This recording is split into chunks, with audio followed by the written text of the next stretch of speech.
30 to 7.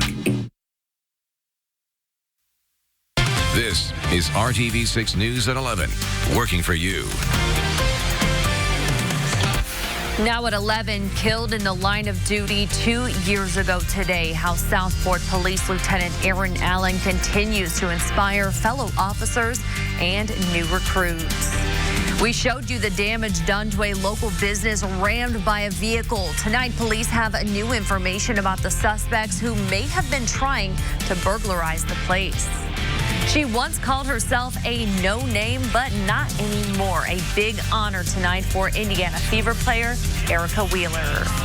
Those stories are straight ahead, but let's check in first with Storm Team 6. Another quiet summer night, but looking ahead to tomorrow, what can we expect for our Sunday?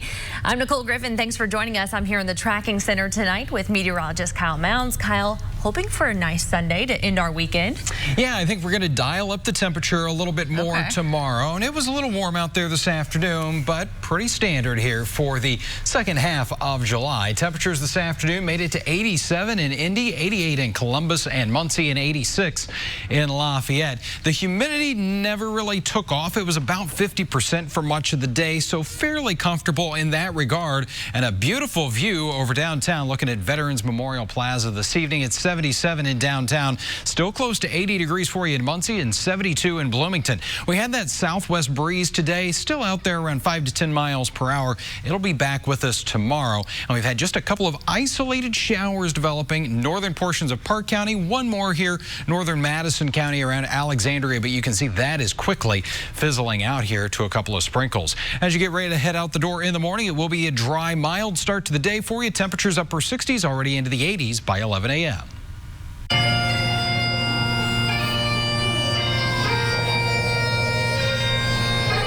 Honoring a hero who made the ultimate sacrifice, family, friends, and colleagues gathered today honoring the life and service of Southport Police Lieutenant Aaron Allen.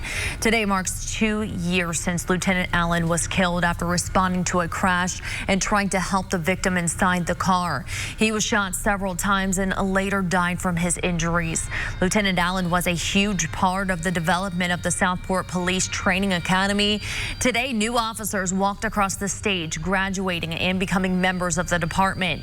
Leaders say there is no better way to remember Lieutenant Allen's honor, dedication, and sacrifice as they graduate a new academy. With Aaron's loss, it really knocked us down. It took us a while to get back up, and then we lost some other officers after that. So anytime that we can honor them and show that they're not forgotten, every one of those officers that we've lost have been an integral part of building the department the way it is. Following the graduation ceremony, Lieutenant Allen's wife and son joined a group outside where they placed his name on the front of this car.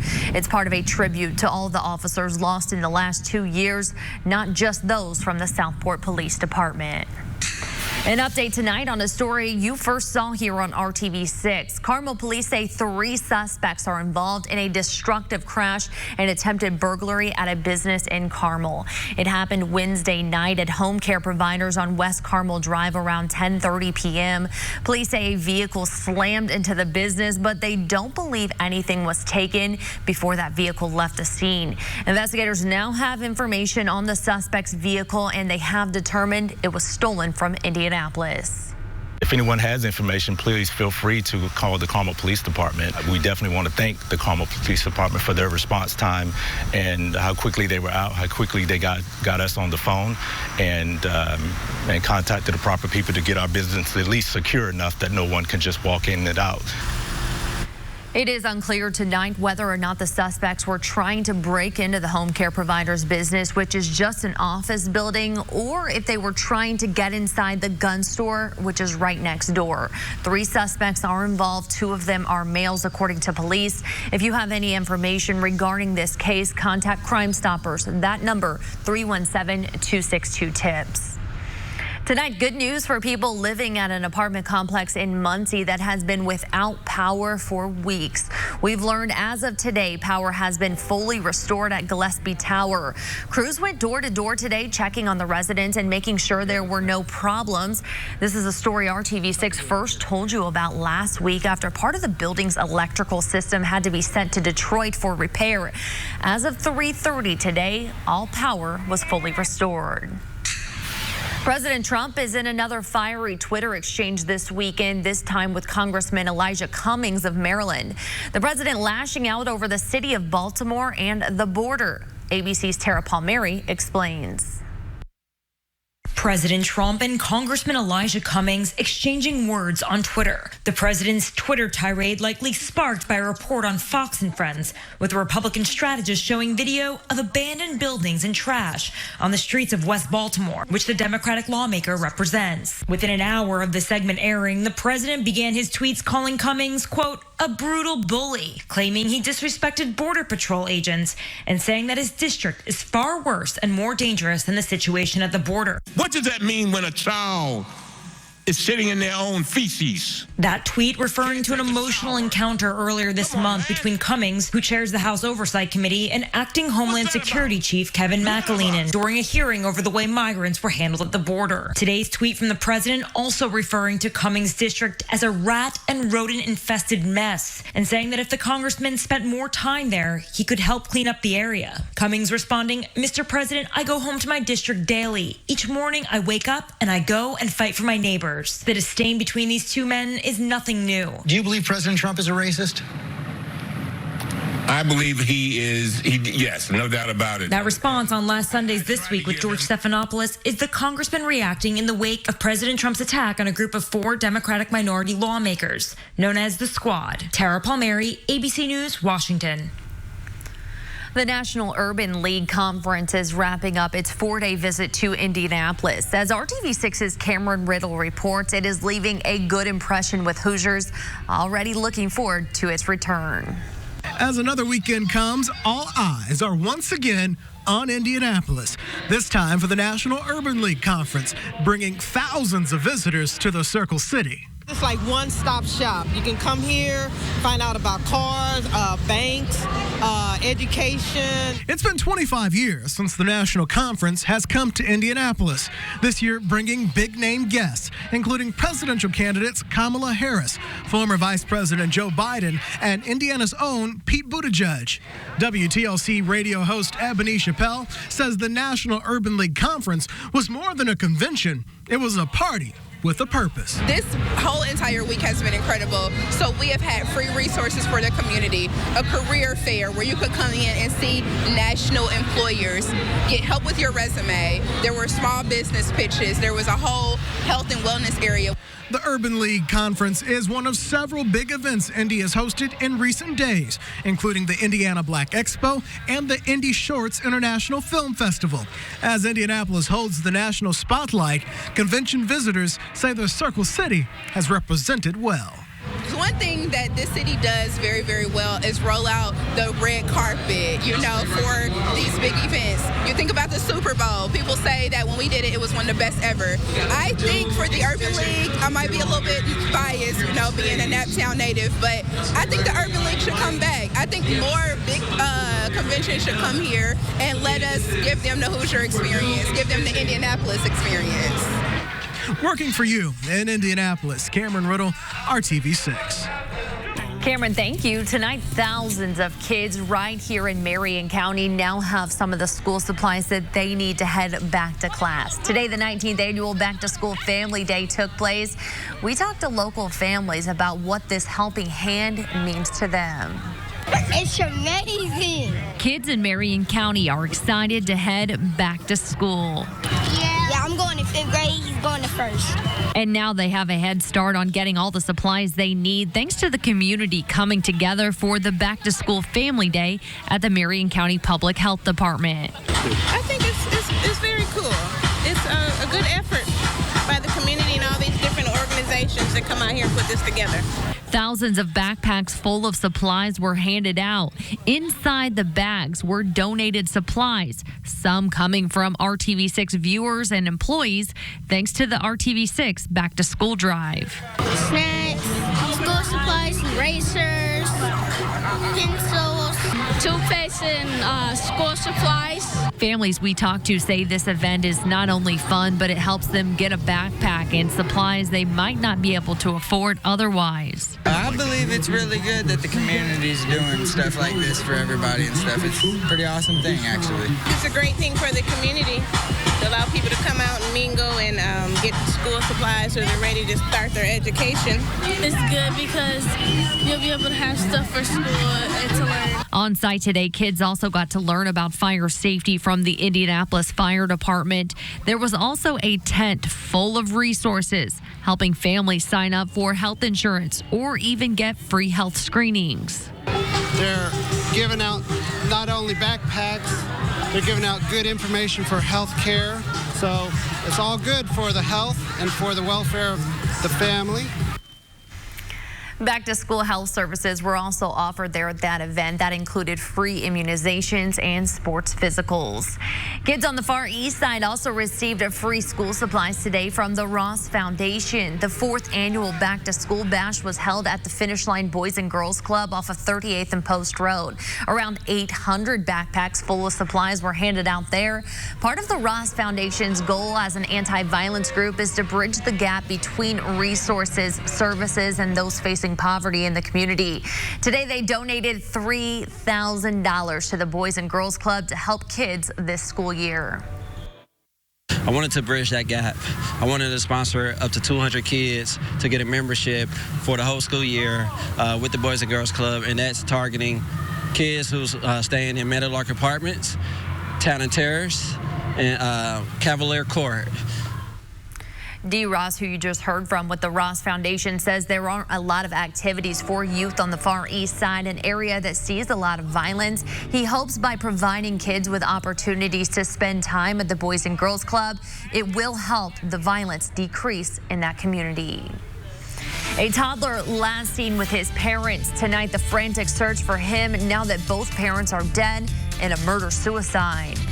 And a disturbing story of 2 American teens abroad. Police say murder, drugs, and blackmail were on their vacation agenda.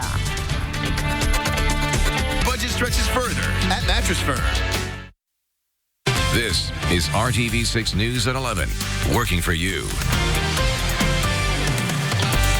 There's now a nationwide search for a toddler whose parents were found dead. 2-year-old Aiden Salcido has not been seen since the beginning of June. His parents were reported missing in Oregon last month when his mother failed to show up for a sentencing hearing on a burglary conviction. Authorities tracked the parents to Montana, where a police chase ended in a murder-suicide. Little Aiden was not in the vehicle. He was last seen with his parents a few days earlier at an Oregon Walmart. Now to Rome, in a community in mourning after a police officer was stabbed to death. 2 American teens from San Francisco under arrest tonight, accused of murder. ABC's Karina Mitchell with reaction at home and abroad. Flowers and messages lining the street where Brigadier Mario Cercello Rega was killed in the line of duty. One of them reading, "Your service will not be in vain." Mario was always a helpful person, said a member of the Carabinieri. All of us and the whole neighborhood could always count on him. The 35-year-old was allegedly stabbed to death by teenager Finnegan Lee Elder. His friend Gabriel Christian Hjorth also implicated in the crime, both tourists from San Francisco. This is the pair reportedly moments after being detained in their hotel room. Italian authorities say the 2 confessed to being involved in a violent altercation. The policeman stabbed during a scuffle overnight Friday with the teens after 2 people suspected of stealing a backpack from another man tried to ransom it back. They claimed it was a drug deal gone bad. The pair captured here in surveillance video. Law enforcement says they found overwhelming evidence in the teens' hotel room, including the alleged murder weapon cleverly concealed behind one of the ceiling tiles and blood-stained clothing supposedly worn in the attack. Italian media says their bags were packed and their flights booked. Tonight, the family of one of the suspects saying we're shocked and dismayed at the events that have been reported, adding we have not been able to have any communication with our son. In the Bay Area, one of the suspect's neighbors saying, I've known Vince since he was born and I'm in shock. He's one of the nicest neighbors I have. The officer will be laid to rest in the same church where he was recently married. Karina Mitchell, ABC News, New York.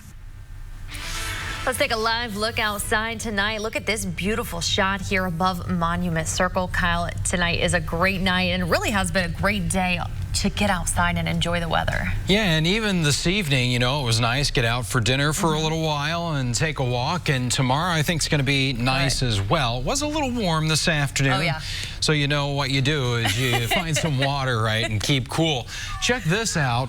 This was the Muncie Park today. The police officers breaking out the slip and slide, and that's the party size there. The police officers bonding with some of the kids out there, beating the heat, and also working together here, and you can see having a great time keeping cool with the water.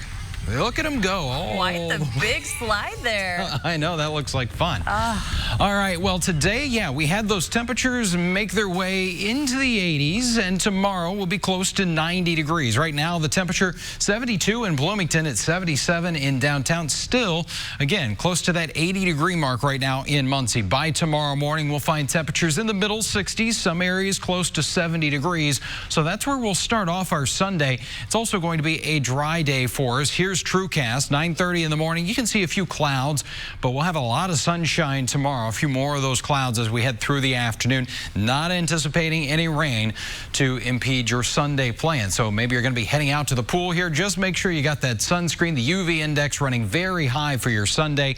Mix of sun and clouds through the afternoon. That breeze will be back for us, though. That'll help things out a little bit. Southwest around 10 to 15 miles per hour through the afternoon as those temperatures climb closer to that 90-degree mark for us. And I think the humidity level holds pretty close to where it was today. Upper 80s to around 90 degrees for you in Bloomington, 89 in Peru, and 88 in Lafayette. So tomorrow is dry, but July, yeah, we could use some rainfall. Here's where we should be, just over 4 inches of rain, but here's where we've made it, just over 3 inches of rainfall in the gauge. As we get into Monday afternoon and evening, that's our next best chance for some rain. So here's TrueCast. Lunch hour on Monday, expected to be dry. Then as we go into the afternoon and evening hours, a few of those downpours around. Certainly could have some heavy rainfall. Not anticipating severe weather at this point, but you can see most areas going to be picking up less than a half an inch of rain here as we go into our Monday. 7-day planning forecast. We put it all together for you, and what you'll notice is Monday, it's the best chance really over the next 7 days. We'll keep in there a small chance for a few of those showers lingering into Tuesday morning. Otherwise, it is a dry forecast for us, and temperatures cool a little bit with those rain chances. Will lower the humidity some too. 84 on Tuesday, but we climb back close to 90 by next weekend. All right, Kyle, thank you so much. Well, she came to play and win. Now the Fever's Erica Wheeler can savor the fact that she accomplished both goals and got some standout recognition as well. And the pole sitter for the next IndyCar race is relying on a bit more willpower to turn around a disappointing season so far. Ahead, Dave First chats with the top qualifier for the Mid-Ohio race, Will Power. Monday at Ashley Home Store. This is home. A big congratulations tonight to Indiana Fever point guard Erica Wheeler. She was named Most Valuable Player at the 2019 WNBA All-Star Game, while also being the first undrafted player to do so. Wheeler entered her first WNBA All-Star Game at the 4-minute, 18-second mark in the first quarter and quickly hit 6 consecutive three-pointers to highlight the first half of the game. She ended the game with 25 points, 7 assists, and 4 rebounds. Her team, Wilson, defeated Team Don 129 to 126. My confidence was through the roof because I had a chip on my shoulder. I knew I was the only undrafted player. I don't have a shoe contract. I don't have no contracts besides the WNBA. So for me, it was to make my mark, and I think I did that because nobody's looking at me. I'm a no name. So I think I left today with a name that everybody can remember. Wheeler also surpassed Tamika Catching's fever-scoring record in an all-star game. Congratulations to her. Will Power edged defending champion Alexander Rossi for a record 4th pole for the Honda Indy 200 at the Mid-Ohio Sports Car Course. Power broke a tie with Michael Andretti for the most poles at Mid-Ohio. Sports director Dave First talked with the pole sitter, who's ready to move fast forward after some recent career disappointments. Power pole position here at Mid-Ohio for the 4th time, 57 for your career. Now you're 10 away from Mario Andretti. Is it 10? That's not bad, yes. Oh man, yeah, I want to get that. That would be so cool. Such a legend. This has been a difficult season for you. Yes. How big is something that maybe a couple of years ago would have, no big deal, I want to pull. Now it's kind of big. It is very big now. It's so hard to get a pole, and it's just been a tough year for me. And I just nailed every sector of that lap. Nailed every sector. It was a half second you picked up there at the end. I mean, my goodness. Yeah, that was the most I put into a lap the whole weekend, and got it right.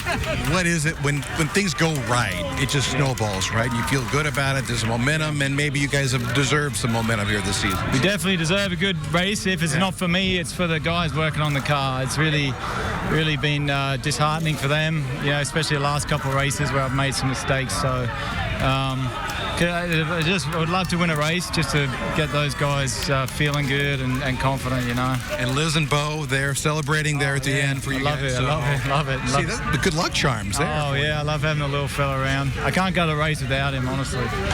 So, tomorrow, can you get it done here and maybe get that first win of the season out of the way now? Yeah, it'll be my first win at this track and the first win of the season.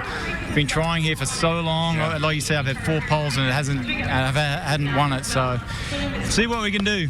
Not even thinking of the win, just thinking of executing. Big start to the weekend. Will Power gets it done. Pole position here at Mid-Ohio.